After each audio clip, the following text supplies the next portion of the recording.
Qatar mampu mengubah banyak jadwal di Liga Amerika, di Liga Eropa, melar sampai 1 bulan. Tapi memang kayak masalah check-in hotel harus dengan muhrim, bepergian dengan muhrimnya juga LGBTQ. Ya kita harus menghargai Qatar, menghargai budaya setempat.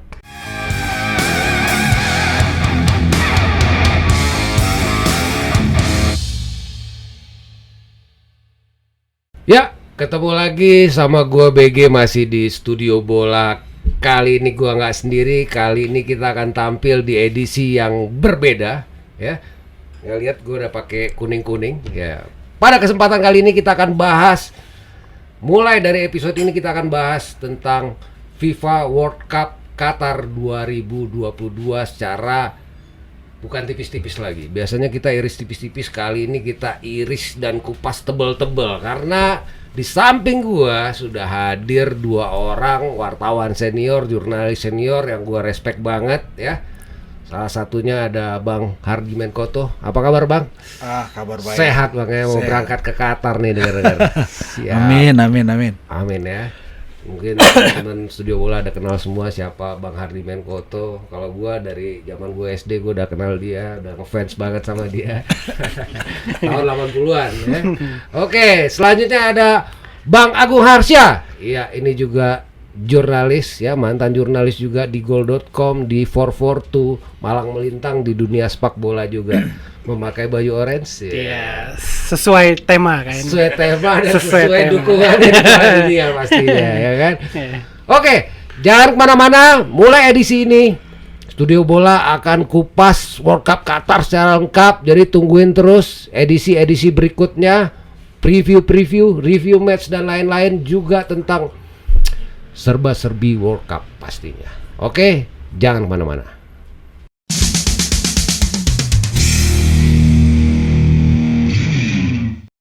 Iya, 2010 FIFA mengumumkan bahwa Qatar terpilih sebagai tuan rumah di World Cup 2022, 12 tahun yang lalu. Mungkin di saat itu orang-orang mungkin ya ada yang kaget, ada yang banyak juga mungkin yang skeptis, banyak juga yang protes, banyak juga yang reaksi yang wah katanya FIFA nih terima duit nih pasti segala macam. Akhirnya kita nyampe juga nih di World Cup yang 2022 ini. Banyak sekali hal-hal menarik di sini di World Cup 2022 ini.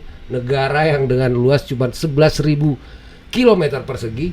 Mungkin kalau di Indonesia luas satu kabupaten Bang, kayak Indragiri, Merauke aja 45.000 km persegi. Ini bayangin, Qatar 8 grup, 8 stadion pastinya, dengan luasan yang hanya segitu menjadi tuan rumah World Cup kali ini. Gue pengen nanya-nanya sama 2 narasumber gue. Gimana Bang Dimen? Pendapat lu tentang Qatar sebagai tuan rumah Piala Dunia 2022 nih? Apa aja yang menarik dari sini Bang? 2010 ketika mereka diumumkan sebagai pemenang tuan rumah Piala Dunia, banyak orang kemudian memprediksi biaya penyelenggaraan mereka yang bakal terkuras hanya 65 miliar dolar. Hanya. Itu pun angka 65 miliar dolar ya, itu udah melebihi Piala Dunia sebelum-sebelumnya. Pastinya. Rusia 2018, Brazil 2014 dan juga AFSEL 2010. Tapi yang terjadi kemudian biaya penyelenggaraan mereka tercatat 229 miliar dolar. Hampir 4 kali lipat Bang. 4 kali lipat. Ini luar biasa. Makanya saya bilang Qatar ini benar-benar sensasional. Sensasional. Negara pulau kecil kurang lebih sama dengan Pulau Bali. Mampu menggelar sebuah titik kulminasi sepak bola yang namanya Piala Dunia. Compare ke Rusia 2018 yang punya 11 zona waktu, yang 10 kota menjadi tuan rumah, itu tersebar di mana-mana. Yang waktu tempuhnya minimal 2 jam naik pesawat. 2 jam naik pesawat kalau Rusia ya. Qatar dengan 5 kota, dengan pembangunan 8 stadion, ya, jarak tempuh antara stadion paling jauh itu hanya 47 menit. 47 menit ya, kayak darat ya. Darat. Bukan pesawat. Bukan pesawat. Iya. Ini luar biasa. Makanya saya bilang ini sensasional. Tidak hanya dari sisi penyelenggaraan, dari sisi pembiayaan, tapi juga banyak hal. Ya. Kita tahu Qatar adalah Piala Dunia terakhir dengan 32 kontestan. Oke, ini terakhir Bang. Dan juga memunculkan 6 negara Asia sebagai kontestan. Ini terbanyak dalam sejarah, ya. Karena selama ini hanya 5 negara dari Asia, dan 6 negara Asia ini juga menjadi menarik. Tapi nanti kita bahas soal itu. Tapi kemudian 32 negara ini, ya, akan bertarung selama 29 hari. Piala Dunia tersingkat Bang, ya? Tersingkat. Oke. Normalnya yang sebelum-sebelumnya berapa? More or less 32 sampai 34 hari. Oke. Iya kan? Benar ya? Berarti secara jadwal lebih pack ini ya? Lebih di pack. Iya. Jadi satu hari ada 4 pertandingan bahkan. Yes. Yang juga menarik, ini Piala Dunia pertama dan juga terakhir yang digelar bukan di bulan-bulan yang reguler. Betul. Juni sampai Juli. Iya. Digelar pada bulan November sampai Desember. Luar biasa. Qatar mampu mengubah banyak jadwal di Liga Amerika, di Liga Eropa, melar sampai 1 bulan. Luar biasa ini. Yang juga menarik, 7 dari 8 stadion yang mereka bangun, ya, pasca Piala Dunia, 4 mau dirubuhkan. Setelah Piala Dunia. Jadi cuma dibangun untuk 29 hari penyelenggaraan Piala Dunia. Gila. Mau dirubuhkan. Gila. Tapi mereka punya duit. Iya, mereka punya duit. Secara komersial mereka rugi. Iya. Tapi buat Qatar, satu dari sedikit negara dengan tingkat kekayaan melimpah ruah, buat mereka bukan soal. Ya. Begitu. Ya. Bang Harsa gimana pendapatnya tentang World Cup kali ini? Memang ada, ya, kita semua tahu ada kontroversi ketika Qatar diumumkan sebagai tuan rumah Piala Dunia 2022. Bahkan Blatter sendiri kan kaget Qatar yang menang. Kalau kita nonton ada serialnya tuh kan, FIFA Uncovered di Netflix. Itu Blatter bahkan sebenarnya meminta Exco untuk jangan memilih Qatar gitu. Kemudian belakangan juga Blatter baru beberapa minggu yang lalu ya bilang dia nyesel kenapa Qatar yang dipilih menjadi tuan rumah Piala Dunia. Tapi kalau kita lihat secara holistik, secara keseluruhan, ini memang sesuatu yang diidam-idamkan oleh Qatar gitu untuk menjadi tuan rumah event internasional yang sangat besar. Dan di sini artinya kita juga tidak bisa melepaskan membahas tentang geopolitik. Qatar ingin menjadi salah satu negara yang dipandang dunia internasional karena di regionnya mereka bersaing dengan Arab Saudi. Dan mereka juga ingin menjalin hubungan dengan negara-negara Barat. Dan caranya untuk meraih posisi itu adalah dengan menjadi tuan rumah event berskala besar. Ya, tentunya Piala Dunia. Jadi bagi Qatar, masalah menyelenggarakan Piala Dunia bukan lagi masalah olahraga, tapi juga masalah keuntungan. Bukan masalah komersil juga. Bukan dari duit ya. Ya, tapi ini adalah sebuah kebanggaan nasional, sebuah nation identity. Mereka ingin membangun identitas nasional melalui olahraga dan sepak bola yang menjadi olahraga paling populer di bumi, gitu Bang. Lebih kepada hubungan internasional. Iya. Dan kalau kita lihat kan sebenarnya kan bahkan Bin Hammam sendiri skeptis dengan apa mungkin negara Timur Tengah bisa menjadi tuan rumah Piala Dunia yang digelar Juni-Juli, temperatur sedang tinggi-tingginya gitu. Iya, belum lagi tadi yang Bang Hardiman bahas kan tentang ukuran negara. Qatar menjadi tuan rumah paling kecil. Negara paling kecil yang menjadi tuan rumah Piala Dunia gitu. Bin Hammam sendiri presiden AFC ragu gitu, apakah bisa negaranya sendiri menjadi tuan rumah Piala Dunia. Tapi karena ada memo dari Emir, jadi dia nggak bisa ngapa-ngapain lagi gitu. Ya sudah, dia harus membantu usaha negaranya menjadi tuan rumah. Ya. Qatar memang dikenal punya ambisi ya untuk diakui secara internasional. Ya. Hamam, satu tokoh penting, pernah menjadi, dan sekarang masih ya. Sekarang sudah enggak, Bang. Sudah tidak ya? Disanksi kan? Nggak boleh. Ya, oke. Nggak boleh. Hamam pernah duduk sebagai presiden AFC yang awalnya dia ragu, tapi kemudian sekarang di depan matanya Qatar, negaranya itu jadi tuan rumah. Iya kan? Dan saya melihat memang Qatar untuk bisa disebut ini adalah sebuah raksasa yang pengen diakui, pengen eksis di mata internasional. Bayangkan dia bisa mengubah schedule reguler dari Juni-Juli menjadi November-Desember. Ini luar biasa. Bayangkan dalam interval sejak mereka diumumkan sebagai host 2010, dalam interval 12 tahun mereka bisa bangun 7 stadion baru. Bayangkan dalam interval 10 tahun mereka bisa bangun 100 hotel baru. Ini luar biasa, dan itu pun tidak cukup untuk menampung lebih kurang 1,5 juta orang penggila bola dunia yang datang masuk ke 5 kota di Qatar. Sampai kemudian mereka menghadirkan 2 kapal pesiar untuk bisa menampung para penggila untuk bola. Ekstra akomodasi ya. Yes, itu dia. Iya, ini ngeri sih. Gua ini tertarik tadi tentang statementnya Harsa yang masalah Sepp Blatter pura-pura kaget. Menurut lo itu gimmick gak sih? Kalau gua ngebayangin nih Qatar menang ini, Sepp Blatter ini 7 turunan duitnya nggak habis nih. Gua nggak yakin sih kalau penunjukan Qatar ini murni fair. Emang mekanisme voting World Cup itu ditentukan FIFA resmi atau setiap negara punya kesempatan buat voting nggak sih sebenarnya? Setiap negara satu suara kan. Satu suara ya. Tapi memang Exco kan yang nanti yang memutuskan tetap Exco yang memutuskan. FIFA punya 22 Exco. Oh, 22 Exco. Dari 22 Exco ini yang tersebar di 5 konfederasi. 5 konfederasi. Ya. Itu kemudian memberikan suara kepada para kandidat tuan rumah. Apapun itu.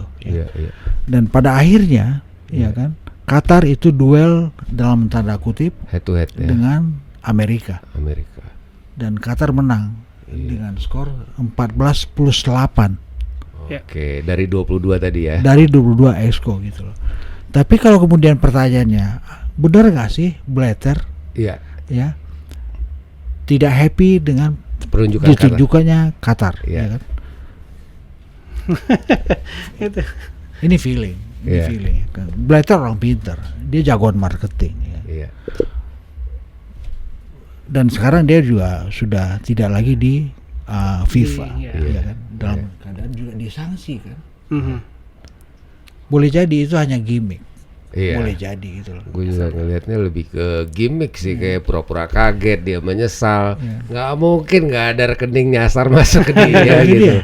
Ya kan? Bahkan tahun ke tahun sejak penunjukan Qatar sebagai host, ya kan, itu reaksi muncul di banyak tempat. Pertama, reaksi untuk bagaimana Qatar menyiapkan stadion, menyiapkan hotel, menyiapkan jalan-jalan baru yang katanya menelan korban belasan ribu.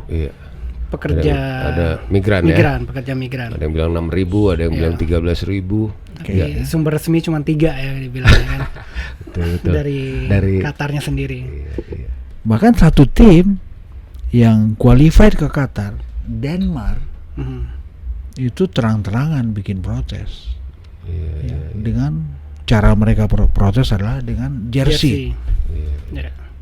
Ya kan? Ya. Benar gak ya? Benar. Itu jersinya gimana? Denmark? Jadi jersinya dibikin logonya nggak muncul. Jadi logo apparel dan logo federasi nggak muncul. Jadi sama-sama samar gitu. Kayak siluet gitu ya. Siluet aja. Jadi merah dan putih, tapi nggak kontras kayak Brazil atau Belanda gini kan. Iya.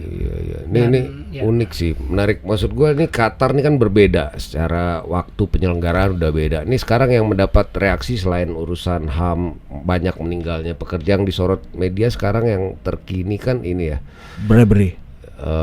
Kemarin ada isu ya itu juga bribery, bahkan itu di Twitter akun centang biru tuh kan yang bilang itu dimakan juga sama media-media mainstream ya, yang bilang bahwa ada upaya penyuapan pemain Ekuador sampai 7 orang. Ya kita nggak tahu benar apa enggak, tapi rumor ya, sejauh ini kita anggap rumor, tapi sekuat itu keuangan Qatar ini gitu kan. Nah sekarang gue pengen ngangkat ini nih Bang, ini kan ada masalah juga di kontroversi seputar sponsorship ya kan, belum lagi kontroversi yang masalah Bang Dimen, kita sempat ngobrol-ngobrol juga kalau di Qatar tuh kalau bukan muhrim pastinya nggak bisa check-in hotel juga ya kan, belum masalah alkohol. Yang gue tahu tuh di Qatar perempuan itu jumlahnya sangat minim kan di Qatar, terus mereka kalau mau berangkat dari Qatar atau datang ke Qatar tuh harus ada male guardian katanya. Jadi perempuan Qatar tuh nggak boleh keluar negeri sendiri. Jadi masuk pun harus ditemani entah suaminya, entah adiknya, muhrimnya lah gitu. Jadi kebayang nih. Jadi Piala Dunia kali ini juga kabarnya harus berpakaian tertutup nih. Fans cewek-cewek. Jadi nggak ada lagi tuh ya aksi-aksi buka fans Kolombia dulu kan kalau gol set. Ya kan. ya mudah-mudahan tetap hype-nya seru ya. Nah, Nurli Bang, ini kontroversi masalah sponsorship juga. Budweiser udah bayar FIFA 75 juta pound, ternyata tiba-tiba tidak bisa alkohol nggak bisa masuk stadion, bahkan di perimeter berapa kilometer sebelum stadion tuh udah nggak zero alkohol. Belum lagi yang isu-isu LGBT dan lain-lain. Apalagi yang menurut lo yang menarik dari Qatar yang unik dari Piala Dunia kali ini? Jadi memang kalau masalah seperti itu ya, kayak ada perbedaan apa ya, budaya. Iya, ini kan negara Islam pertama nih jadi tuan Timur Tengah. Jadi ya mungkin seperti yang dibilang sama Hugo Lloris juga, dia tidak akan mengenakan band kapten pelangi karena ingin menghargai Qatar. Sama halnya seperti kalau ada orang datang ke Perancis, dia berharap orang juga menghargai budaya setempat. Nah, ini kan sebenarnya mengarahnya lebih ke proxy war ya, agak-agak proxy war. Jadi sekarang semua media masa barat seakan-akan mengecilkan Qatar gitu. Ya saya pun awalnya memang menyaksikan Qatar, apakah mereka bisa mampu menyelenggarakan turnamen ini dengan segala batasan iklim, budaya dan lain-lain. Tapi juga itu sudah terjadi, sudah ditunjuk, dan mestinya ada semacam konsensus gitu pada saat Qatar ditunjuk sampai sekarang. Ada konsensus dari FIFA dan negara-negara anggotanya bagaimana bisa menyelenggarakan turnamen yang bisa diterima oleh semua orang. Dan ini kan terjadi di 2002 sebenarnya Bang, waktu Jepang dan Korea Selatan sama-sama bersaing untuk menjadi tuan rumah Piala Dunia. Jadi saking kuatnya dua negara itu, FIFA khawatir kalau salah satu yang ditunjuk mereka akan berantem gitu, mereka akan berkonflik. Dan sementara mereka sangat dekat kayak Indonesia dan Malaysia gitu. Kalau salah satu dipilih mungkin yang lain akan kecil hati atau jadi akan itu kompromi dari FIFA kompromi dari FIFA, akhirnya dua-duanya dimenangkan. Oke. Dua-duanya dimenangkan, meskipun memang pada akhirnya menyulitkan FIFA sendiri karena logistik untuk membagi penyelenggaraan ke dua negara yang berbeda itu nggak mudah gitu. Tapi kan ada usaha untuk konsensus, ada komunikasi, dan di sini memang mungkin prejudisnya, prasangkanya sudah terbentuk terhadap Qatar dan negara-negara Timur Tengah yang gitu. Udah dibangun ya. Iya, dan Barat, apalagi lawannya Inggris tidak terpilih sebagai tuan rumah 2018 maupun 2022. Ini kayak semacam ada rasa sakit hati juga kan, jadi proxy war lagi-lagi. Walaupun memang mungkin yang dilaporkan oleh berbagai media barat ada benarnya, seperti masalah suap atau masalah gratifikasi sih, bukan suap ya, gratifikasi. Kemudian juga masalah HAM, kematian pekerja migran itu memang terjadi gitu. Tapi memang kayak masalah check-in hotel harus dengan muhrim, bepergian dengan muhrimnya juga, LGBTQ. Ya kita harus menghargai Qatar, menghargai budaya setempat. Ya gimana, kita kan tamu juga di situ gitu. Kita nggak mungkin kayak misalnya kita ke Aceh gitu. Kita harus menghargai budaya setempat, budaya yang berlaku di Aceh gitu. Dan kita tidak bisa memaksa negara untuk berubah total hanya untuk sebuah turnamen internasional. Kalau FIFA tahu itu semua tidak bisa diubah dalam waktu 1 bulan, ya kenapa masih diselenggarakan, atau kenapa ya balik lagi ke masalah bribery dan gratifikasi 2010 lalu kan. Tapi sekarang sudah terlanjur, kita harus siap dengan hal itu gitu. Ya memang jujur 2010 kita nggak ngebakalan Piala Dunia akan berlangsung bulan ini. Mungkin kalau kita tahu waktu itu detailnya gitu ya, mungkin udah demo. Sebenarnya kan sudah ada laporannya kan dari laporan pas setiap negara calon tuan rumah. Iya. Itu ada laporannya yang dibuat mereka layak dan skornya berapa gitu. Qatar itu paling jelek, paling rendah. Tapi tetap dipilih sama Exco. Iya. Luar biasa. Ya, begitulah. Sama seperti ketika Qatar juga ditunjuk sebagai host Piala Asia 2022, tetapi mereka gelarnya 2023. Oh, oke, digeser sama mereka. Piala Asia 2015 tuh ya. Sebelumnya kan sudah. Yang sekarang. Oh, yang sekarang. Oh. Di mana Indonesia juga tiba di putaran final. Oh, harusnya jadwalnya tahun ini, Bang ya. 2023 kan harusnya. 2023 jadwalnya Juni Juli, tadinya di Cina. Tadinya di Cina. Mundur, kemudian Cina mundur, lalu ada Indonesia, ada Korea, ada Qatar. Indonesia karena mepet dengan ketika kita jadi tuan rumah Piala Dunia Under 20 out. Sisa Qatar dengan Korea Selatan. Kemudian AFC memilih Qatar. Dan Qatar menggelarnya bukan 2023, Juni-Juli, tapi Januari 2024. Alasannya apa, Bang? Ya mungkin karena singkat mungkin dengan ketika mereka jadi tuan rumah Piala Dunia gitu loh. Tapi ada saya menduga ini ada permainan juga gitu. Iya. Kenapa nggak dikasih Korea Selatan? Iya. Ya, karena mereka udah Piala Dunia. Kenapa mereka masih mau rampas Piala Asia yang level kualitinya di bawah Piala Dunia? Tapi ya itulah. Ya bisa juga pertimbangannya kan infrastrukturnya sudah siap gitu kan. Dengan memakai stadion-stadion Piala Dunia, jadi Piala Asia juga dipakai gitu. Boleh jadi. Luar biasa, Qatar ini bisa merubah regulasi, mau AFC mau FIFA bisa di-steer sama dia, regulasi bahkan bisa diubah ya. Duit bicara, nggak bisa bohong. Jadi emang harus kita akui ya, Qatar negara kaya, dia kali ini pengen tampil luar biasa. Gua ngerti itu berapa duit yang dikeluarkan selain biaya infrastruktur ya.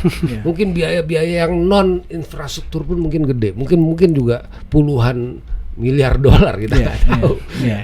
Jadi lepas dari soal proxy war tadi yang disebutkan oleh Harsha, tapi Qatar kemudian juga membayar dosa mereka dalam tanda kutip dengan servis yang juga luar biasa.